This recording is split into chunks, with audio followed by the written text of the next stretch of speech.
नमस्कार दोस्तों, स्वागत है आपका जीके रैंकर्स के इस खास वीडियो में, जहां हम आपको भारतीय संविधान की प्रस्तावना की पूरी जानकारी देंगे। क्या आपको पता है कि संविधान की प्रस्तावना को संविधान की आत्मा कहा जाता है?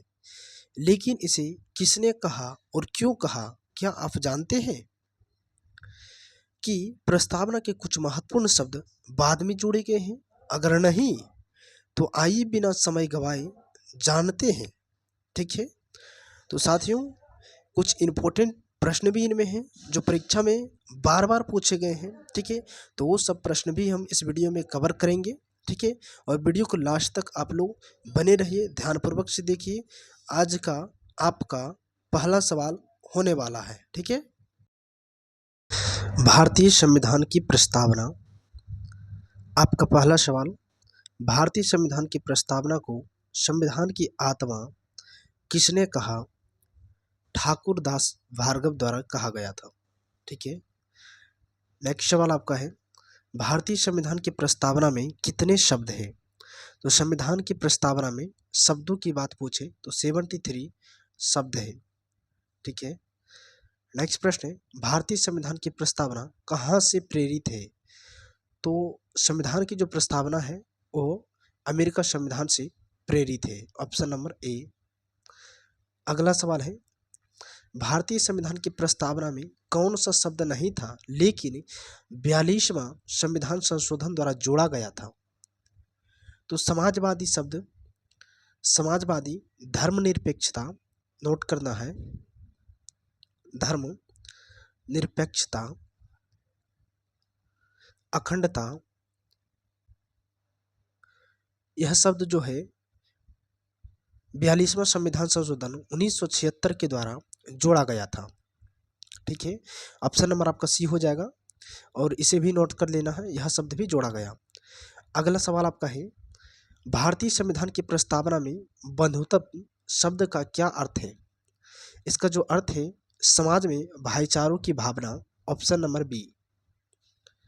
नेक्स्ट सवाल है, संविधान की प्रस्तावना में कितनी बार संशोधन किया गया है? तो संविधान की प्रस्तावना में एक ही बार संशोधन किया गया था, जो 18 दिसंबर 1976 को 42वां संविधान संशोधन के द्वारा संशोधन किया गया था। ठीक है, इसे लघु संविधान संशोधन भी कहते हैं। अगला सवाल है, संविधान की प्रस्तावना में उल्लेखित न्याय के कितने प्रकार के होते हैं? तो न्याय जो है संविधान की प्रस्तावना में 3 प्रकार के हैं। एक सामाजिक है, दूसरा आर्थिक हो जाएगा आपका, और तीसरा जो हो जाएगा वो राजनीतिक हो जाएगा। नोट कर लेना है। अगला सवाल आपका है, संप्रभु शब्द का क्या अर्थ है? इसका जो अर्थ है भारत स्वतंत्र राष्ट्र है, ऑप्शन नंबर ए। नेक्स्ट सवाल है, भारतीय संविधान की प्रस्तावना को संविधान का हिस्सा किस केस में माना गया था? तो केशवानंद भारती केस के मामले में इसे माना गया था। यह जो मामला था 1973 का था। ठीक है, इस केस में ही माना गया प्रस्तावना को संविधान का एक हिस्सा है। नेक्स्ट सवाल है, भारतीय संविधान की प्रस्तावना में लोकतंत्र का क्या अर्थ है? लोकतंत्र का अर्थ है संविधान में जनता का शासन। ठीक है, अगला सवाल है, न्याय, स्वतंत्रता, समता, बंधुत्व का विचार कहाँ से लिया गया है? यह जो विचार ली गई है तीनों चारों फ्रांस के संविधान से ली गई है, फ्रांसीसी क्रांति से ली गई है। यह जो फ्रांसीसी क्रांति हुई थी 1789 में फ्रांसीसी क्रांति शुरू हुई थी। फ्रांसीसी क्रांति दुनिया को स्वतंत्रता, समानता, बंधुत्व का विचार दिया था। ठीक है, ऑप्शन नंबर आपका सी हो जाएगा। अगला सवाल आपका है, भारतीय संविधान की प्रस्तावना को पहली बार संशोधन करने की जरूरत क्यों पड़ी थी? इसका मुख्य कारण एक ही है, समाजवाद और धर्मनिरपेक्षता के कारण। ठीक है, ऑप्शन नंबर इसे शामिल करने के लिए संशोधन करना पड़ा था। ठीक है, अगला सवाल है, संविधान की प्रस्तावना का अंतिम शब्द क्या है? संविधान की प्रस्तावना का अंतिम शब्द है बंधुत्व, ऑप्शन नंबर सी। नेक्स्ट सवाल है, संविधान की प्रस्तावना किस दिन अंगीकृत की गई थी? यह जो प्रस्तावना अंगीकृत किया गया 26 नवंबर 1949 को। Option number D. अगला सवाल है, भारतीय संविधान की प्रस्तावना में इक्वालिटी शब्द का क्या अर्थ होती है? इक्वालिटी शब्द का जो अर्थ होती है वह सभी नागरिकों को समान अवसर मिलना। Option number A. नेक्स्ट सवाल आपका है, भारतीय संविधान की प्रस्तावना में न्याय कितने प्रकार का है? तो न्याय 3 प्रकार का है, सामाजिक न्याय, आर्थिक न्याय और राजनीतिक न्याय। ठीक है, तो ऑप्शन नंबर 3 आपका करेक्ट हो जाएगा। अगला सवाल है, भारतीय संविधान की प्रस्तावना में लोकतांत्रिक गणराज्य का क्या अर्थ है? इसका जो अर्थ है, कोई भी राजा या सम्राट नहीं होता है। ठीक है। अगला सवाल है, भारतीय संविधान की प्रस्तावना में उल्लेखित स्वतंत्रता किस चीज से संबंधित नहीं है? तो संपत्ति से संबंधित नहीं है, बाकी विचार, विश्वास और उपासना से संबंधित है। ऑप्शन नंबर आपका सी करेक्ट हो जाएगा। नेक्स्ट सवाल है, इक्वालिटी समानता का क्या अर्थ है? इसका जो अर्थ है, सभी नागरिकों को समान अधिकार और अवसर मिलना चाहिए। ठीक है, ऑप्शन नंबर ए आपका करेक्ट हो जाएगा। नेक्स्ट सवाल है, संविधान की प्रस्तावना में कौन सा शब्द भारतीय समाज में सामाजिक और आर्थिक समानता को सुनिश्चित करता है? यह जो सुनिश्चित करता है, समाजवाद करती है। अगला सवाल, बंधुत्व शब्द किस संविधान की प्रस्तावना में किस उद्देश्य से शामिल किया गया था? तो इसका जो उद्देश्य शामिल की गई थी, भारत में भाईचारों को बढ़ावा देने के लिए। ऑप्शन नंबर आपका ए सही हो जाएगा। अगला सवाल है कि भारतीय संविधान की प्रस्तावना का पहला शब्द कौन सा है? जो पहला शब्द है, हम भारत के लोग हैं, यही भारतीय संविधान की प्रस्तावना का पहला शब्द है। नेक्स्ट सवाल आपका है, भारतीय संविधान की प्रस्तावना में धर्मनिरपेक्षता शब्द जोड़े जाने का क्या उद्देश्य था? धर्मनिरपेक्षता शब्द जोड़े जाने का जो मुख्य उद्देश्य था वह क्या था? इसका मुख्य उद्देश्य था सभी धर्मों को समान मानना और आर्थिक स्वतंत्रता देना, धार्मिक स्वतंत्रता देना। ठीक है।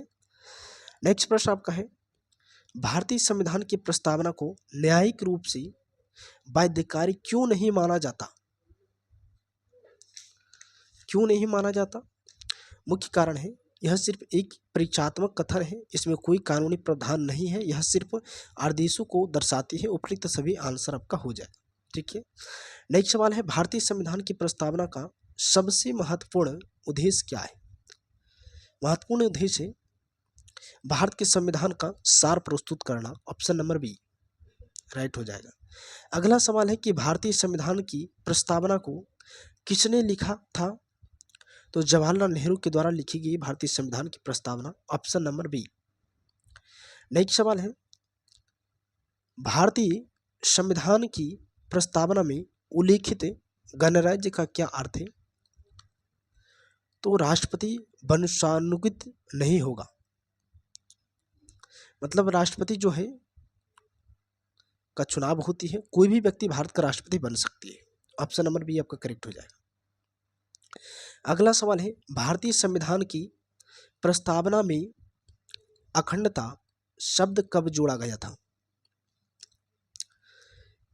यह जो शब्द जोड़ी गई थी वर्ष 1976 में जोड़ी गई थी। नेक्स्ट सवाल है, भारतीय संविधान की प्रस्तावना का कौन सा तत्व समाज में वर्ग भेद समाप्त करने का लक्ष्य रखती है? तो न्याय रखती है। ठीक है, ऑप्शन नंबर आपका बी करेक्ट होगा। अगला सवाल है, हम भारत के लोग से संविधान की प्रस्तावना शुरू होने का क्या महत्व है? तो भारत दिखाई है कि भारत की संपूर्णता जनता में निहित है। यह केवल एक अनौपचारिक कथन है, इसमें संविधान का कोई विशेष अधिकार नहीं है, यह ब्रिटिश सरकार के लिए लिखा गया है। ठीक है, तो यह जो आंसर हो जाएगा ऑप्शन नंबर ए आपका करेक्ट हो जाएगा। ठीक है। नेक्स्ट सवाल आपका है, संप्रभुता शब्द भारतीय संविधान की प्रस्तावना में क्या दर्शाता है? यह जो दर्शाता है कि भारत किसी अन्य देश के अधीन नहीं है। ऑप्शन नंबर ए आपका करेक्ट होगा। अगला सवाल आपका है, भारतीय संविधान की प्रस्तावना में कितने मूलभूत तत्व शामिल हैं? मूलभूत जो तत्व शामिल है कुल 5 है। उन पांचों का नाम है न्याय, स्वतंत्रता, समता, बंधुत्व, लिख लेना है साथियों, और एक संप्रभुता। ठीक है। अगला सवाल है, संविधान की प्रस्तावना में न्याय से क्या अभिप्राय है? इसका जो अभिप्राय है, सभी नागरिकों को समान कानूनी अधिकार मिलना। ऑप्शन नंबर आपका ए हो जाएगा। साथियों, अगर यह वीडियो आपको उपयोगी लगा हो तो लाइक जरूर करें, अपने दोस्तों के साथ शेयर करना ना भूलें, हमारे चैनल को सब्सक्राइब करें, बेल आइकन को दबाएं ताकि हर नई वीडियो की जानकारी सबसे पहले आपको मिले। आपका समर्थन ही हमारी प्रेरणा है। ठीक है। सब्सक्राइब करें जीके रैंकर्स चैनल को। ठीक है। धन्यवाद।